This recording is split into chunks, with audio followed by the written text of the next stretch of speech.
اس جاؤکم من فوقکم، یہ میں بتا چکا ہوں، فوق کے لفظ کے دو معنی ہو سکتے ہیں، شمال سے آئے یہودی، بنو نذیر، بنو قینقاع اور ان کے ساتھ خیبر کے یہودی،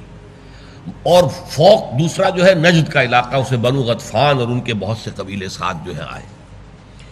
تو اس جاؤکم من فوقکم ومن اسفل منکم، تم سے نیچے، مدینے سے نیچے بدر کی طرف اترے، اور بدر سے پھر نیچے اور جا کر جو ہے وہ تہامہ کا سفر ہوتا ہے، جو یہ جو پہاڑی سلسلے سے لے کر اور ساحل تک کا جو علاقہ میدانی ہے یہ تہامہ کہلاتا ہے۔ یہ نشیب میں، ساحل کے ساتھ تو جگہ جو ہے نشیب میں ہوتی ہے۔ اسفل منکم واذ زاغت الابصار، یہ ہے الفاظ، جب نگاہیں، اب اس وقت لفظی ترجمہ ہوگا ٹیڑھی ہو گئی، کج ہو گئی۔ ایک ہوتا ہے کہ آپ کسی کی آنکھوں میں آنکھیں ڈال کر دیکھ سکیں، ایک یہ ہے کہ آپ میں جرت نہیں ہے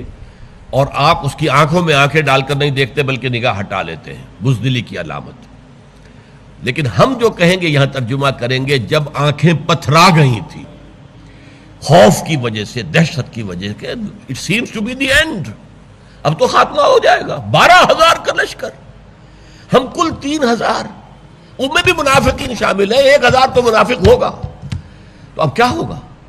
گویا کہ امتحان اپنے پورے کلائمیکس پر آ گیا۔ اذ زاغت الابصار وبلغت القلوب الحناجر، اور دل جو ہے وہ آ کر یہاں حلق میں پھنس گئے۔ یہ ہوتا ہے دہشت کے عالم کے اندر، معلوم ہوتا ہے جسے اردو میں آپ کہتے ہیں دل بلیوں اچھل رہا تھا، اچھل رہا ہے دل خوف کی وجہ سے، اور جب اچھلتا ہے تو گویا کہ یہاں آ کر حناجر، یہ جو ہمارے حلقوم ہیں، یہاں پر دل جو ہے وہ آ گیا ہے۔ وَبَلَغَتِ الْقُلُوبُ الْحَنَاجِرَ وَتَظُنُّونَ بِاللَّهِ الظُّنُونَ، اور تم اللہ تعالیٰ کے ساتھ طرح طرح کے ظن کر رہے تھے۔ یہ کیا ہو گیا؟ ہم تو کچھ اور توقع رکھتے تھے، یہ صورتحال کیا ہو گئی؟ هُنَالِكَ ابْتُلِيَ الْمُؤْمِنُونَ، اس وقت اہل ایمان کا پورا امتحان ہو گیا۔ ابتلا، امتحان، آزمائش، یہ اپنے کلائمیکس کو پہنچ گئی۔ هُنَالِكَ ابْتُلِيَ الْمُؤْمِنُونَ وَزُلْزِلُوا زِلْزَالًا شَدِيدًا، اور وہ ہلا مارے گئے شدت کے ساتھ۔ یہ الفاظ سورہ بقرہ میں بھی ہم پڑھ چکے ہیں کہ یہ کیفیت ہو جاتی ہے امتحان اور آزمائش کی سختی کے اندر، جیسے کسی کو پکڑ کر جھنجھوڑا جا رہا ہے۔ هُنَالِكَ ابْتُلِيَ الْمُؤْمِنُونَ وَزُلْزِلُوا زِلْزَالًا شَدِيدًا وَإِذْ يَقُولُ الْمُنَافِقُونَ وَالَّذِينَ فِي قُلُوبِهِم مَّرَضٌ، اور جب کہ کہہ رہے تھے وہ منافق لوگ اور وہ جن کے دلوں میں روگ تھا۔ یہ نفاق کی پہلی سٹیج ہوتی ہے، یعنی ابھی جن کے ہاں نفاق کا بھی آغاز ہی ہوا ہے، پورا تناور درخت نہیں بنا ہے۔ تو یہ دونوں جو ہے گروہ، ان کا حال ایک دم کیا ہو گیا؟ اذ یقول المنافقون والذین فی قلوبہم مرض ما وعدنا اللہ ورسولہ الا غرورا، ہم سے اللہ اور اس کے رسول نے جو وعدے کیے تھے جھوٹے نکلے، ہمیں دھوکہ دیا گیا، ہمیں سبز باغ دکھائے گئے،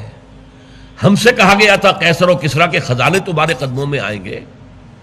حال یہ ہے کہ ہم رفع حاجت کے لیے باہر نہیں نکل سکتے،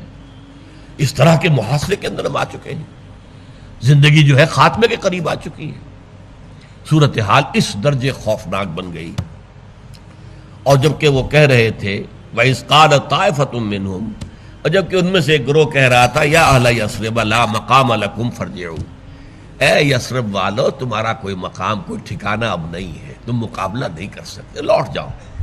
اور فرجعوا سے دونوں معنی ہو سکتے ہیں، گھروں کو لوٹ جاؤ،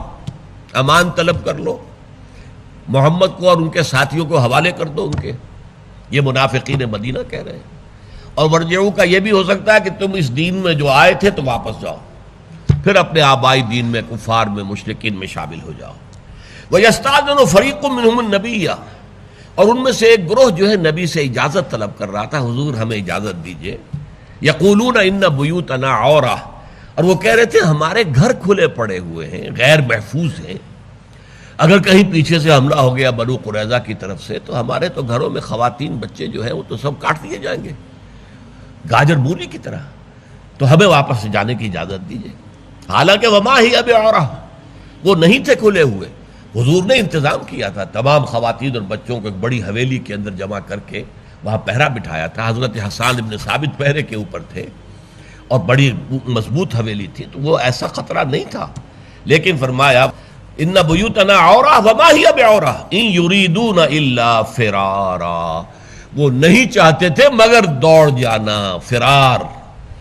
جنگ سے پیچھے بھاگ جانا، جنگ سے بچ جانا، جانیں بچا لینا، یہ ان کا ارادہ تھا۔ تو یہ منافقین کا رد عمل ہوا ہے اس سچویشن پر۔ اس سے ظاہر ہو گیا کون منافق ہیں، کھل کر آ گیا لوگوں کے سامنے، ہر ایک نے پہچان لیا کہ یہ ہمارے ہاں کا، یوں سمجھیے اور ویک پوائنٹ،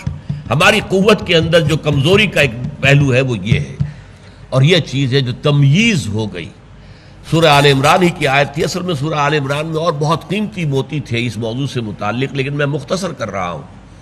لہذا میں نے ان چیزوں کو چھوڑ کر اب غزوہ احزاب آج لیا ہے،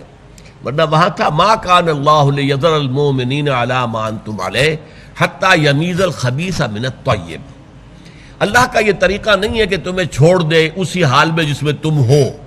تم گڑبڑ ہو، مومن منافق ملے جلے موجود ہو، گڑبڑ ہو، مسجد میں تو منافق بھی آتے نمازیں پڑھتے، تو تم جو گڑبڑ تھے، ما کان اللہ لیذر المؤمنین علی ما انتم علیہ حتی یمیز الخبیث من الطیب، جب تک کہ اللہ تعالیٰ پاک کو ناپاک سے علیحدہ نہ کر دے۔ تو پاک اہل ایمان جن کے دل پاک تھے اور جن میں جو منور تھے نور ایمان سے، اور خبیث وہ منافقین، حتی یمیز الخبیث من الطیب، خبیث کو جب تک کہ طیب سے پاک علیحدہ نہ کر دے، اللہ تعالیٰ جو ہے اس کی سنت یہ رہی ہے کہ وہ نہیں چھوڑتا اس گڑبڑ صورتحال کے اندر۔